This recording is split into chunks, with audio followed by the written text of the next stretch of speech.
But a Sigbin. mini version of kangaroos. Wallaby naman po ang tawag. Oh, saan? Kadukan sa mga sigbin. Ayun. Sigbin, naong sigbin bitaw. Ano, nasa kuan mo na sigbin. Gamay nga kang Parang konting, maliit siya na kangaroo.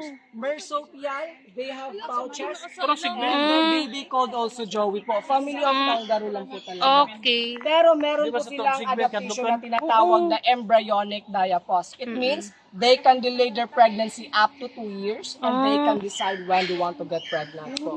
So kaya po nilang i-delay ang kanilang pagbubuntis. Tapos tangkal oh. Ang galing naman. naman po ang kanilang diet as of now.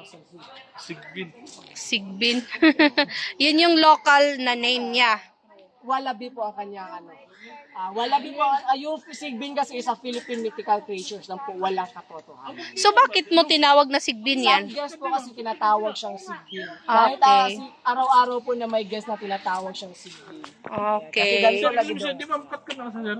Hindi po na nakakatalon po kasi maliit lang po siya na maliit. Yung kangaroo po yung nakakatalon talaga. Siya walking lang talaga.